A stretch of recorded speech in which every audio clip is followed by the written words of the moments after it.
Assalamualaikum warahmatullahi wabarakatuh. Di dalam video kali ini saya akan menjelaskan tentang apa itu teori tektonik lempeng. Buat teman-teman yang belum tahu apa itu teori tektonik lempeng, simak aja guys video berikut ini, dalamnya sangat informatif sekali. Oleh karena itu, simak video ini dari awal sampai akhir karena video ini gratis guys, nggak perlu bayar. Oleh karena itu, selamat menonton teman-teman.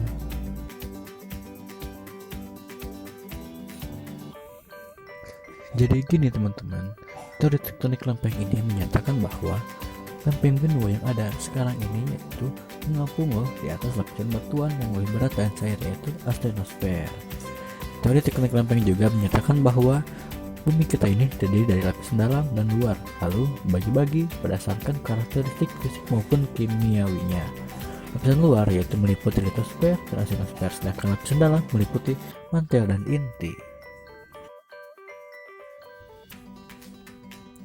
Teori tektonik lempeng ini diprakarsai oleh Alfred Wegener yang menulis dalam sebuah bukunya yang berjudul The Origin of Continent and Ocean. Wegener memperkenalkan teori ini dengan nama continental drift atau apungan benua. Pada awalnya, semua benua yang ada saat ini menjadi satu, yaitu superkontinen atau benua super yang bernama Pangea. Dikarenakan suatu gaya tertentu, superkontinen ini tersebut terpecah menjadi beberapa bagian yang kemudian diberi nama Gondwana dan Laurasia. Pergerakan benua ini diibaratkan layaknya sebuah bongkahan es yang bergerak di lautan.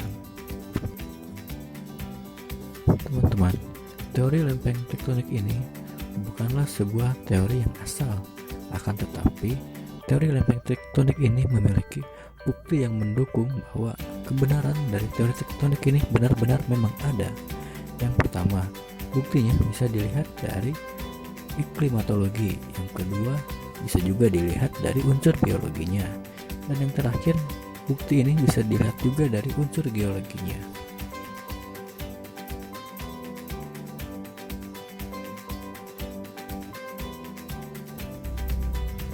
Yang pertama, pada bukti menurut klimatologinya, yaitu terdapat banyak deposit batu bara pada wilayah-wilayah non-tropis seperti Kutub Utara, Siberia, Eropa, dan yang terakhir Amerika Utara. Padahalnya, batu bara ini hanya dapat terbentuk di wilayah tropis atau iklim hangat yang memiliki banyak hutan. Oleh karena itu, dapat diasumsikan bahwa tempat-tempat tersebut pada zaman dahulu pernah berada pada wilayah tropis, sehingga memperkuat asumsi bahwa kontinen-kontinen ini selalu bergerak. Yang kedua, dilihat dari biologinya, yaitu bukti paling kuat adalah adanya teori tektonik lempeng ini adalah tersebarnya fosil Mesosaurus di beberapa tempat yang berbeda benua dan juga dibatasi oleh laut, sehingga diasumsikan bahwa pada zaman dahulu tempat-tempat tersebut lebih dekat dan dihubungkan oleh jalur darat. Dan yang terakhir dilihat dari unsur geologi, yaitu terdapat beberapa kesamaan lapisan batuan dan pola batuan di benua yang berjauhan. Oleh karena itu dapat diasumsikan bahwa pada zaman dahulu benua-benua tersebut pernah bersatu. Contohnya adalah pegunungan Appalachian serta Adirondacks yang tergabung dalam Greenville Orogeny, dan pegunungan Caledonian serta Scandinavian yang tergabung dalam Caledonian Orogeny.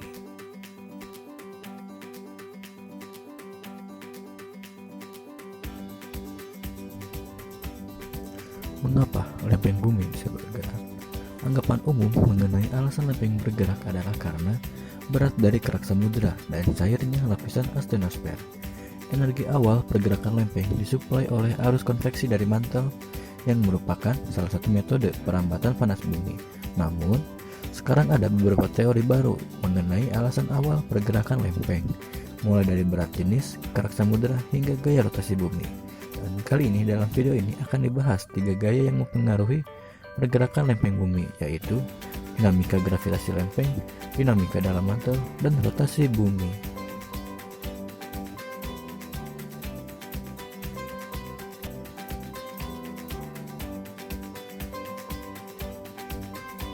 Teori yang pertama ada dinamika mantel. Hampir semua ilmuwan setuju bahwa arus konveksi yang berasal dari mantel merupakan pendorong pergerakan lempeng bumi. Arus konveksi ini terjadi dalam skala yang besar, sehingga dapat menembus astenosfer dan mempengaruhi litosfer yang berada di atasnya. Teori ini telah dikembangkan oleh Arthur Holmes pada tahun 1930. untuk memberikan alasan mengapa benua dapat bergerak seperti prediksi Wegener. Lempeng bergerak mengikuti arus konveksi karena terdapat gaya gesek antara arus konveksi dengan lempeng di asthenosfer. Teori yang kedua ada dinamika gravitasi lempeng. Gaya gravitasi umumnya dianggap sebagai pendorong sekunder terjadinya pergerakan lempeng jika dibandingkan dengan dinamika mantel di atas. Lempeng baru yang berada dekat dengan mid-ocean ridge memiliki berat jenis yang lebih ringan karena masih baru terbentuk. Teori yang ketiga ada rotasi bumi. Dipercayai bahwa bulan dan matahari selalu menarik lempeng bumi ke arah barat sesuai dengan putaran kita secara perlahan. Lama-kelamaan, tarikan halus ini akan mempengaruhi pergerakan lempeng. Secara jenis pergerakan lempeng bumi, gerakan lempeng bumi ini terbagi menjadi 3 gerakan. Yang pertama ada gerakan konvergen, yang kedua gerakan divergen, dan yang ketiga gerakan transform.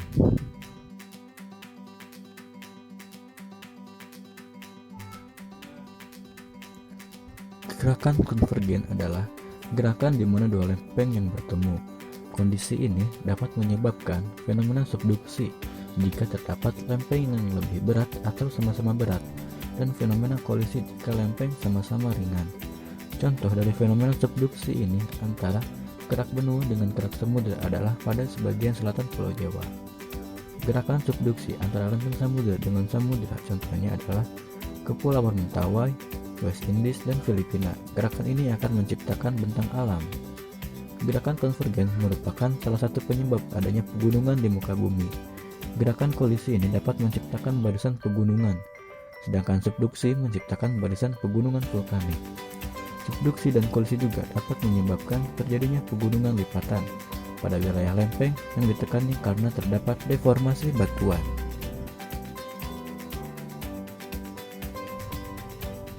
Yang kedua ada gerakan divergen. Divergen adalah gerakan di mana kedua lempeng saling menjauh satu dengan yang lainnya. Kondisi ini dapat menyebabkan adanya mid-oceanic ridge ataupun rift valley. Rift valley adalah fenomena di mana lempeng benua terbelah menjadi dua karena terdapat intrusi magma di tengah-tengah lempeng tersebut. Intrusi magma ini umumnya disebabkan oleh adanya gerakan arus konveksi yang mendorong lempeng tersebut ke dua arah yang berbeda, sehingga terbelah di lokasi dorongannya.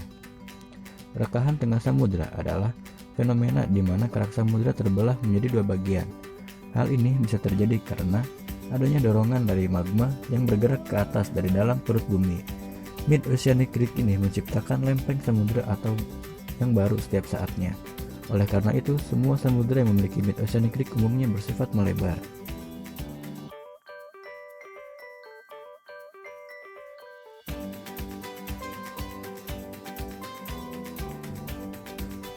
Yang ketiga ada gerakan transform. Transform adalah gerakan di mana kedua lempeng ini bergerak berbeda arah namun saling bergesekan, ibarat kita menggesekkan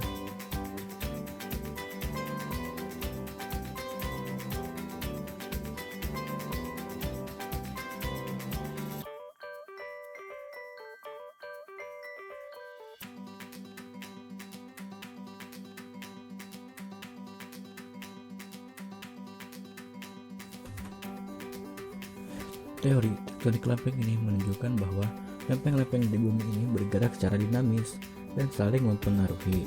Oleh karena itu, dalam melakukan perencanaan segala sesuatu kita harus mempertimbangkan pergerakan lempeng tersebut.